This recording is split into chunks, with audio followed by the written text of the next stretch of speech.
Hello বন্ধুরা, টিপ সলিউশনে সবাইকে স্বাগতম। আমি আছি আপনাদের সাথে তাপস। গত ভিডিওগুলোতে আমরা স্ক্রিন ওয়ানের সম্পর্কে সম্পূর্ণভাবে জেনে নিয়েছি 4টা ভিডিওতে। যদি আপনি না জেনে থাকেন তাহলে অবশ্যই উপরে আই বাটনে দেওয়া লিঙ্কে গিয়ে দেখে নেবেন।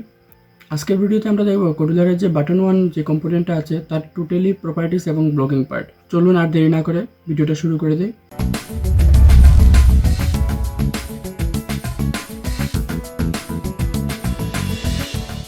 ভিডিওটা শুরু করার আগে একটা কথাই বলবো, যদি আপনি এই ভিডিওটি ইউটিউবে দেখে থাকেন তাহলে অবশ্যই নিচে দেওয়া সাবস্ক্রাইব বাটনটিকে ক্লিক করে এবং পাশের বাটনটাকে অন করে দেবেন, তাহলে আপনি অতি তাড়াতাড়ি আমার ভিডিওগুলো নোটিফিকেশনের সাহায্যে পেয়ে যাবেন। আর যদি ফেসবুকে থেকে থাকেন তাহলে অবশ্যই পেজটিকে ফলো করে রাখবেন। তো চলুন আর দেরি না করে আমরা চলে যাই কুডুলারের সাইটে এবং গিয়ে দেখি আমরা কীভাবে কাজ করতে পারি। তো ঠিক আছে, চলে এলাম আমরা এখানে কুডুলারের সাইটে। এখানে দেখুন আমি স্ক্রিনটাকেও কানেক্ট করে নিয়েছি, আপনারা দেখতে পারবেন। এখানে দেখুন ইউজার ইন্টারফেসে আসার পর এখানে বাটনে এখানে যদি ড্রাগন ড্রপ করে দিই এটা চলে আসবে এখানে। এবার এটাকে কিভাবে আমরা প্রপার্টিসের মাধ্যমে ডিজাইন করতে পারি চলুন আমরা দেখে নিই। এখানে দেখুন কি আছে বাটন মানে। বাটনের মধ্যে প্রথম আছে ব্যাকগ্রাউন্ড কালার। আমরা চাইলে এখান থেকে ব্যাকগ্রাউন্ড কালারটা চেঞ্জ করে নিতে পারি। এখানে যে কোনো ধরনের কালার আমরা এখান থেকে চেঞ্জ করে নিতে পারি এবং সেট করার সাথে সাথে এখানে ব্যাকগ্রাউন্ড কালারটা চেঞ্জ হয়ে যাবে। তো সেভাবে কাজ করবে। এখানে এনেবলের টিকমার্ক দেওয়া আছে। তো আমরা যদি অফ করে দিই তাহলে কি হবে, এটা কোনো কাজ করবে না। এখানে এটা পুরো ডিসেবল হয়ে যাবে। আবার যদি আমরা এখানে ক্লিক করি তাহলে এটা ক্লিকেবল থাকবে, এটা কাজ করবে। এখানে দেখুন রিঅ্যাক্ট করছে, ঠিক আছে। তারপরে এখানে দেখাচ্ছে ফন্ট বোল্ড। তাকে আমরা যদি টিকমার্ক করে দিই তাহলে ফ্রন্টের আঁকাটা বোল্ড হয়ে যাবে এবং এখানে টিকমার্ক করে দিলে এখানে ইটালিতে হয়ে যাবে। তো সেটা আমরা দেখে নিলাম। তারপর আছে এখানে দেখুন ফ্রন্ট সাইজের মাধ্যমে আমরা ফ্রন্টটাকে চেঞ্জ করতে পারি। সেটা আমরা অনেকে দেখেই বুঝে নিয়েছি। আমরা দেখি 22 দেওয়ার পর এখানে দেখুন ফ্রন্টটা চেঞ্জ হয়ে গেছে। এখানে ফ্রন্টের টাইপগুলো সবগুলো আছে, কিছুটা বাই ডিফল্ট এটা থাকে এবং আমরা এখানে বিভিন্ন ধরনের ফ্রন্টটা চেঞ্জ করে নিতে পারি। এই দেখুন ফ্রন্টের ডিজাইন চেঞ্জ হয়ে যাচ্ছে প্রত্যেকটা ক্লিকের সাথে সাথে। তো আমরা বাই ডিফল্ট যেটা আছে আমি সেটার মধ্যে রেখে দিলাম। এবং এখানে দেখুন একটা কম্পোনেন্ট আছে ফন্টসম এবং মেটেরিয়ালস আইকন, যেটা নিয়ে আমি বলেছিলাম যে সেটা নিয়ে আলোচনা করব। তো আজকে আমি এটা নিয়ে আলোচনা করব, আপনারা দেখতে থাকুন ভিডিওটা। এখানে দেখুন হাইটের মধ্যে এখানে অটোমেটিক দেওয়া আছে। এখানে অটোমেটিক মানে আমরা এই যে টেক্সটটা আছে, টেক্সটটা যত বড় থাকবে তত বড়ই এটা এতটুকু জায়গা নিয়ে কাজ করবে। ওয়াইটটাও সেমভাবে আছে। আমরা চাইলে এখানে ফুল ওয়াইট এবং ফুল অটোমেটিক হাইট দিয়ে দিতে পারি, মানে এটা পুরো স্ক্রিন জুড়ে নেবে, ঠিক আছে বাটনটা। আবার চাইলে আমরা এখানে হাইটের 20% এখানে শুধু লিখতে হবে 20%, এবং এখানে যদি ওয়াইডের যদি 70% আমরা নিতে চাই, জাস্ট উদাহরণের জন্য বললাম, আপনার যে কোনো আইডিয়া নিতে পারেন। এখানে দেখুন সেমভাবে কাজ করবে। এবার স্ক্রিনটা যত বড় থাকুক বা ছোটোই থাকুক, টোটালি স্ক্রিনটার 70% এবং এখানে 20% হিসাবেই এটা বড় ছোটো হয়ে যাবে, ঠিক আছে। তো চলুন তারপরে নেক্সটে চলে যাই। এখানে দেখুন ইমেজের মধ্যে থেকে আমরা যে কোনো একটা ইমেজ দিতে পারি, সেটা তো বুঝতেই পারছেন। এখানে ব্যাকগ্রাউন্ডের ইমেজটা দিলাম, এই দেখুন ইমেজ যেভাবে চেঞ্জ হয়ে গেছে। তো আমার সেটা ভালো লাগলো না, আমি এটাকে চেঞ্জ করে দিই, ঠিক আছে। এই কালারটাই যথেষ্ট। তারপর এখানে বাটনের মধ্যে আমরা কি লিখতে পারি, আমরা যে কোনো কিছু লিখতে পারি। এখানে দেখুন লগ ইন লিখে দিলাম, এখানে লগ ইন হয়ে গেল। সেভাবে আমরা যে কোনো কিছু লিখতে পারি। এবার যদি আমরা টেক্সটের মধ্যে অনেক কিছু বড় কিছু লিখে নিই, যেমন মনে করুন আমি এখান থেকে কোনো কিছু একটা নিয়ে নিলাম লেখা, এখানে দেখুন আমি কোনো কিছু নিয়ে নিলাম এবং এখানে পেস্ট করলাম। লেখাটা অনেক বড় হয়ে গেছে, অটোমেটিক না থাকার কারণে সেটা এখান থেকে আর বাকিটা দেখা যাচ্ছে না, ঠিক আছে না। তো আমরা যদি এখন এই হাইটটাকে অটোমেটিক দিয়ে দিই, দেখি কি হয়। যতটুক জায়গা প্রয়োজন তার ততটুক জায়গায় সে দখল করে থাকবে। দেখি আবার এটার মধ্যে আরও কিছু অ্যাড করে নিই, কন্ট্রোল ভি। আমার যতগুলো লেখার আছে, যতগুলো জায়গার প্রয়োজন সে ততগুলো নিয়ে নেবে। তো আমার যেখানে ছিল আমি 20% রেখে দিই, ঠিক আছে, সুন্দরের জন্য। ডান, আমি ডান লিখে রাখলাম, বাস এতটুকুই। তারপর এখানে দেখুন text align centre right left আমরা দিতে পারি। আমি রাইটে রাখলাম, রাইটে থাকতে পারে বা এখানে আমি লেফটে দিতে পারি। তাই আমি বাই ডিফল্ট এখানে যা আছে আমি সেন্টারে দিয়ে দিলাম, ঠিক আছে। এখানে দেখুন প্রত্যেকটার পাশে একটা নাম্বার দেওয়া আছে। নাম্বারটার অবশ্যই মনে রাখবেন, আমি দেখিয়ে দেবো কী কারণে এটা দেওয়া হয়েছে। এবার টেক্সটের কালার এখানে হোয়াইট আছে। আমরা যদি চাই অন্য কোনো কালার দিতে আমরা দিতে পারবো। আমি রেড দিতে গেলে রেড দিতে পারবো, ঠিক আছে। সেমভাবে কালারটা চেঞ্জ হয়েছে, হোয়াইটটাই আমার মনে হয় বেস্ট হবে। তারপর এখানে দেখুন অ্যাডভান্স প্রপার্টিস নামে কিছু একটা অপশন আছে। এখানে ক্লিক করার পর দেখা যাচ্ছে কি এখানে কিছু ফন্ট ইম্পোর্ট করার জন্য যদি আমরা এক্সট্রা কোনো ফন্ট ইম্পোর্ট করতে হয় তো সেটাও আমরা এখান থেকে ইম্পোর্ট করে নিতে পারবো, তার জন্য আলাদা একটা ভিডিও আমি দেবো। এবার এখানে দেখুন রোটেশন অ্যালাইন, এখানে 0 0 আছে, আমরা যদি এখানে 90 ডিগ্রি দিয়ে দিই, 90 দিয়ে দিই, তো এটা বটনটাকে রোটেশন করার জন্য। এবার যদি আমরা এখানে 180 দিয়ে দিই তো পুরো উল্টো হয়ে যাবে, এই দেখুন এটা। তো এখানে যেরকম ছিল আমি সেভাবে রেখে দিই এটাকে। তারপর এখানে দেখুন HTML ফরম্যাট, এটা একটা খুব মজার বিষয়। HTML ফরম্যাটটার কারণ কি, এখানে দেখুন HTML ফরম্যাটটা কীভাবে ইউজ করি আমরা। ফোনটা কোনটায় আমরা টাইপ করেছিলাম, হ্যাঁ, আমরা যারা যারা HTML জানি তাদের জন্য এটা। আমি HTML সম্বন্ধে তেমন একটা বিষয় জানি না, তারপরেও আমি কিছুটা এখানে বলে দিচ্ছি। যেমন এখানে দেখুন যদি আমরা এখানে বোল্ড রেখে দিই তাহলে এটা বোল্ডে কাজ করবে, যদি আমি এখানে অফ রেখে দিই তারপরে এটা বোল্ডেই থাকবে। জাস্ট একটা উদাহরণ দিলাম, যে কোনো ধরনের HTML কোডই আপনি এখানে অ্যাটাচ করতে পারেন। তো এই ছিল এবার। তারপর এখানে দেখুন আরেকটা অপশন ভুলে গিয়েছিলাম, এখানে টাচ কালার। আমরা যখনই টাচ করবো টাচের কালারটা কী হবে, আমি ইয়েলো দিয়ে দিই, ঠিক আছে। টাচ কালার মানে আমি এখানে যখন টাচ করবো, যখনই টাচ করবো তখন এটা কালার চেঞ্জ হবে, ঠিক আছে। আবার ছেড়ে দিলে এটা সেম হয়ে যাবে। তো এই ছিল প্রপার্টিস, ঠিক আছে। তো আমরা ডিজাইন পার্টে একটু দেখে নিই ডিজাইন পার্টটা কীরকম। আমরা যখনই ব্লকে যাব, ব্লকে যাওয়ার পর আমরা এটাকে একটু এদিকে নিয়ে আসি। এখানে দেখুন বাটন 1, বাটন 1-এর প্রথম আছে ক্লিক, তারপর আছে গট ফোকাস, আমি এটাকে একটু এদিকে রাখছি, এবং তারপর আছে এখানে লং ক্লিক। তো এই দুটাকে আমি আগে দেখাচ্ছি। ক্লিকের কাজ কী হবে, আমি এই বাটনের কিছু নিচের প্রপার্টিসগুলো নিয়ে আমি এখানে দেখিয়ে দিচ্ছি। এখানে কি যখনই আমরা বাটনে ক্লিক করব আমি চাই যে এখানের কালারটা চেঞ্জ হয়ে যাক, তাহলে ব্যাকগ্রাউন্ড কালারটার প্রপার্টি এখানে আছে। এই প্রপার্টিটার বিষয়ে আমি টোটাল আলোচনা করেছিলাম স্ক্রিন 1-এ, আপনারা দেখে নিতে পারেন স্ক্রিন 1-এর ভিডিওগুলো। এবার এখানে যদি আমি কোনো কালার দিতে চাই, আমি চাই গ্রিন হয়ে যেতে, আমি গ্রিনটা কিবোর্ডে টাইপ করে আনতে পারি, বা আমরা এখান থেকে কালার থেকেও আনতে পারি, আমরা সেটা আলোচনা করে নিয়েছিলাম, ঠিক আছে না। তো যখনই আমরা এখানে ক্লিক করব দেখুন কালারটা চেঞ্জ হয়ে গেছে। কিন্তু লং ক্লিক করার পরে আমরা চাই যে এখানে লং ক্লিকের সাথে আমরা টেক্সটটাকে একটু বড় করে নিতে, ঠিক আছে। তো টেক্সট সাইজ আমরা এখান থেকে নিশ্চয়ই পেয়ে যাব। এখানে দেখুন ফন্ট সাইজ পেয়ে গিয়েছি আমরা। এখানে ফ্রন্টটা আমরা চাই যে এখানে ফন্টের সাইজটা একটু বড় হয়ে যেতে। তো আমি ফন্টের সাইজটা এখানে 30 ছিল, 22 ছিল, তো আমি এখানে চাইছি যে 50 থাকবে, ঠিক আছে। তো 50 আমরা টাইপ করার পর এখানে 50 চলে আসবে। আর যদি নাও হয় তাহলে আমরা এখান থেকে ম্যাথ অপশন থেকে এখানে দেখুন 0 আছে, এটা অ্যাটাচ করে এখানে আমরা 50 লিখে দিতে পারি, ঠিক আছে। আমি সবগুলো ব্যাপারে কিন্তু আমি ডিটেলসলি আলোচনা করছি যাতে আপনাদের কোনো অসুবিধা না হয়। তো অবশ্যই যদি কোনো অসুবিধা হয় আমাকে কমেন্টস করে জানাবেন। তো দেখে নিই আমরা লং ক্লিক কী হয়। এখানে যখন আমরা লং ক্লিক করে প্রেস করে ধরে আছি দেখুন এখানে ডান হয়ে গেছে, ঠিক আছে। তো সেইভাবে কাজ করে। এবার আমি চাইছি যে যখন এটা সিঙ্গেল ক্লিক করবে তখন এটা 22-তে আসবে, এবং যখন এটা লং ক্লিক করবে তখন তার কালারটা এই হয়ে যাবে। দেখুন একটু এক্সট্রা ধরনের করছি কোডটা আজকে। তো দেখুন যখনই ক্লিক করলাম আগের জায়গায় চলে আসলো, আর যখনই আমি আবার লং ক্লিক করলাম তখন এভাবে চলে আসলো, single click double click. Just একটু দেখাচ্ছি।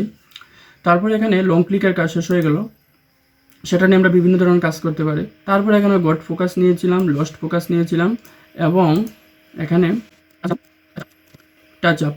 এই 4টা কম্পোনেন্টের বিষয়ে আমি আবার একটা ভিডিও বানাতে হবে, কারণ আমি যখনই টেস্ট করছিলাম এইগুলাকে অন্য ধরনের মানে কোনো কাজ করছে না, হয়তো কোনো বাগের কারণে কুডুলারকে আমি মেল দিয়ে দিয়েছি, আশা করি সেটার কোনো রেসপন্স দেবে আমাকে কী কারণে এটা হচ্ছে না।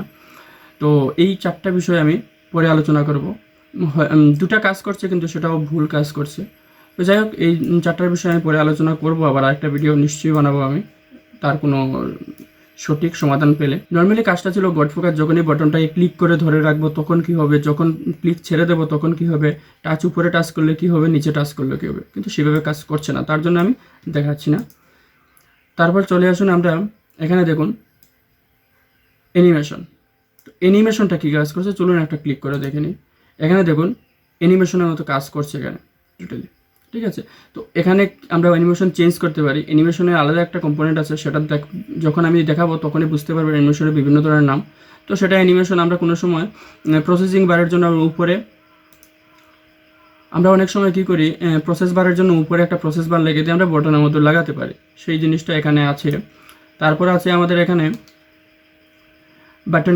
বাটন ক্লিকটা যখনই করব তখন আমরা যদি চাই যেখানে লং ক্লিক করার পরে ওই বাটনটাই ক্লিক হবে, বা দুটো বাটন থাকার পরে আমি একটা বাটনে ক্লিক করার পর দুটো বাটন কাজ করবে, তো সেটাকে আমরা এইভাবে কাজে লাগাতে পারি। বা আমরা কোনো সময় দেখতে চাই যে এখানে যদি টেক্সটটা চেঞ্জ হয়ে যায় তো সাথে সাথে যাতে বাটনটাও ক্লিক হয়, সেভাবে কাজে লাগাতে পারি সেটাকে আমরা। তো তারপর এখানে সেট শো, এগুলো শুধু জাস্ট ডিজাইন পার্ট, ঠিক আছে। এখানে এক্স সাইড, এই যে টেক্সটের মধ্যে শ্যাডো আসবে, তো এখানে এক্সের জায়গায় 5, আমি 5টা দিয়ে দিলাম। ওয়াই তো আমরা 5 দিয়ে দেবো। রেডিয়াসে আমি দেখছি এখানে 10 দিয়ে দিচ্ছি। 10 দিয়ে দেওয়ার পর এখানে কালারটা আমি আবার এটা নিয়ে নিচ্ছি, ঠিক আছে। তো যখনই আমরা এখানে ক্লিক করবো, ক্লিক করার সাথে সাথে একটা শ্যাডো চলে এসেছে, বাস সেভাবে কাজ করবে। তারপর এখানে যেটা নিয়ে মেন আলোচনার কথা ছিল, এখানে তিনটা অপশন, তিনটা ফন্ট নিয়ে আলোচনা, ম্যাটেরিয়ালস আইকন এবং পিকচার। তো তাড়াতাড়ি আমি এটাকে একটু ডিজাইন করে নিই। এখানে দেখুন পজিশন বলতে আমরা কোন সাইডে রাখতে চাই, যেমন এখানে লেফট আছে, এই দেখুন লেফটে আছে, তো লেফটে রাখতে চাই না রাইটে রাখতে চাই, তো এটা আমরা ডুপ্লিকেট করে এখানে আমি পজিশনে লাগিয়ে দিলাম, আরেকটা ডুপ্লিকেট করে নিই, অ্যাড করে নিলাম। তারপর এখানে আইকন নেম, আইকন নেমটা একটু পরে আমরা দেখাচ্ছি। আইকন কালার, আমি আইকন কালার চাইছি যে এই কালারটা থাকবে প্রত্যেকটাতে, তো আমি চাইছি প্রত্যেকটাতে আমি সেভাবে এটাকে অ্যাড করে নিচ্ছি, ঠিক আছে। তারপর এখানে পেডিং, তো এখানে পেডিং আছে, তো পেডিং এর মধ্যে আমি চাইছি যে এখানে 10 পেডিং থাকবে, ঠিক আছে। আমার কোড করতে অনেকটা ভালো লাগে, কেন এগুলো একটা কোডটা একটা পাজলের মতো, পাজল যেভাবে পাজল সলভ করতে হয়, অনেকগুলা পাজল দিয়ে রেখেছি, এগুলোকে সলভ করতে হবে সেইভাবে, তার কারণে আমি এইভাবে কোডিংগুলা কোডুলারে করতে আমার অনেকটাই মজা লাগে। 33 আমি সাইজ দিয়ে দিলাম 33, তারপর ডুপ্লিকেট করে আমি এটাকে অ্যাড করে দিলাম। তো যাই হোক, আমাদের এখানে ফন্টাসমটা ওপেন করার পর এই ধরনের একটা সাইট চলে আসবে। এখানে দেখুন বিভিন্ন ধরনের ফন্ট আমরা পেয়ে যাব। এখানে ফ্রি আছে, প্রো আছে, এখানে বিভিন্ন ধরনের আমরা যেই ক্যাটাগরিতে চাইছি আমরা সেই ক্যাটাগরিতে আমরা পেয়ে যাব। তো যাই হোক, আমি এখান থেকে একটা এখানে কি নিয়ে দেবো, ফ্রি থেকে একটা নিয়ে নিচ্ছি। এখানে লেটেস্ট থেকে আমরা কীভাবে, এখানে ল্যাবটা আমি কেটে দিচ্ছি। এখানে সার্চ করে আমরা এখান থেকে সার্চ করে আমরা পেয়ে যাব, এবং এখানে তো আমরা এখানে এই ধরনের অপশন আমরা পেয়ে যাব। যেহেতু এখানে এসে গেছে, তো আমি জাস্ট দেখানোর জন্য এটা নিয়ে কাজ করছি। অ্যাড্রেস বুক এটার নাম, তো তার একটা পার্টিকুলার কোড থাকবে, সেই কোডটা আমরা এখান থেকে নিয়ে নেব, ঠিক আছে। এখানে যখন ক্লিক করার সাথে সাথে কপি হয়ে গেছে। তো এবার এখানে যাওয়ার পর যখনই আমরা এই আইকন নেমের মধ্যে আমাদের এটাকে টাইপ করতে হবে, তো এখানে আমরা টেক্সট বক্স নিয়ে নিলাম। টেক্সট বক্স আমরা এখানে যখনই অ্যাড করলাম, অ্যাড করার পর এটা পেস্ট করে দিলাম, ঠিক আছে। আর এখানে ম্যাটেরিয়ালস আইকন থেকে আমরা যে কোনো ধরনের সেমভাবে একটা ম্যাটেরিয়ালস আইকনের একটা সাইট আছে materials.io, এটা ক্লিক করার সাথে সাথে আপনারা এই ধরনের একটা সাইট চলে আসবে। এখানে যে কোনো ধরনের আইকনে ক্লিক করার পর এখানে দেখুন নাম চলে আসবে, ওইটাকে কপি করতে হবে। আপনি এখানে কপি ক্লিক করুন, করার পর সরে গিয়ে এখানে পেস্ট করে দিন। আমার তো তারপর দেখে নিই সত্যি এটা কাজ করছে কিনা। আমরা এখান থেকে এটাকে ডিলিট করে দিই। আমরা একে বড় করার জন্য এখানে এই যে সাইজটা আছে, সাইজটা আমরা চেঞ্জ করে দেবো 80, ঠিক আছে। আমরা যখনই 80 দিয়ে দিলাম, এখানে আমাদের ফন্টের সাইজটাও আমাদের সেভাবে করতে হবে, তাহলে দেখতে সুন্দর লাগবে এবং কাজও করবে। যখনই আমরা ক্লিক করলাম, এই দেখুন সাইজটা বড় হয়ে গেল। এভাবে আইকন নিয়ে আমরা একটা বাটনের মধ্যে অ্যাড করে নিতে পারি, ঠিক আছে। তো আমরা এটা যখন দেখে নিলাম, তো আমরা এখন এটাকে অ্যাড করব। দেখবেন ক্লিক করার পর এখানে কোনো কিছু কাজ করছে না, এখানে একদম ব্ল্যাঙ্ক দেখাচ্ছে। আমি সেটাকে একটু বড় করে দিই সাইজটাকে, এখানে আমি 80 দিয়ে দিই, এখানে 80, ঠিক আছে। তো যখনই ক্লিক করলাম দেখুন এখানে কোনো কাজ করছে না, ভুল অপশন আছে। তো সেটাই এখানে একদম ইম্পর্টেন্ট কথা, যেটা এখানে যে ফন্টোসম আছে, ফন্টোসমের সাথে এই কোডের সাথে একটা কিছু অ্যাড করতে হয়। এই অ্যাড করতে কি হয়, এখানে দেখুন এন্ড, হ্যাশ এবং এক্স, এই তিনটা অপশন অ্যাড করতে হবে। তারপরে এখানে ক্লিক করার সাথে সাথে যখনই আপনি ক্লিক করবেন দেখুন ওই অপশনটা দেখুন এখানে এই কোডটা লেখার পর তারপর এখানে ক্লিক করার সাথে সাথে দেখুন এখানে আইকনটা চলে এসেছে, কিন্তু ম্যাটেরিয়ালস আইকনের জন্য সেটার প্রয়োজন ছিল না, সেটা নামটাই যথেষ্ট ছিল, কিন্তু এখানে একটা কোড লিখতে হচ্ছে।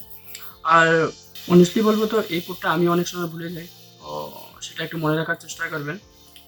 তো সেটা দিয়ে অন্ততপক্ষে আমাদের এখন পর্যন্ত আমাদের এই কোডিংয়ের কাজগুলো কমপ্লিট হয়ে গেল। হ্যাঁ, একটা অপশন আছে, সেটাও দেখা দিই, আজকে দেখিয়ে দিই, তাহলে বটনের কাজটা শেষ হয়ে যাবে। এখানে পিকচার, তো এখানে শুধু কিছু না, এখানে ওয়াইডের জায়গাতে আমাদের পিকচারটা কত বড় হবে সেটা দিয়ে লিখতে হবে, এবং এখানে আমি 30 দিয়ে দিই, আর সেটাকে কপি করে আমি এখানে অ্যাড করে দিচ্ছি, ঠিক আছে। আর এখানে একটা পিকচারের নাম আমরা যেটা এসেটে নিয়ে নেবো, এসেট থেকে আমরা একটা পিকচারের নাম আমাদের অ্যাড করে নিতে হবে। তো এসেটে আমরা পিকচারের নাম কি রেখেছিলাম একটু দেখে নিই কি আছে। তো এখান থেকে হ্যাঁ, নোটিফিকেশন পিএনজি, এটা আমি কপি করছি, কপি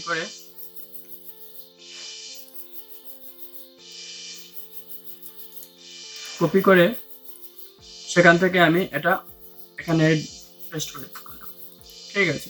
তো তারপরে এখানে যখনই ক্লিক করলাম ওই অপশনটা চলে এসেছে। এবার 30 জায়গায় যদি আমরা এখানে 80 করে দিই, আর এখানেও যদি 80 করে দিই, তো আপনি বুঝতে পারছেন সেটা কি হবে।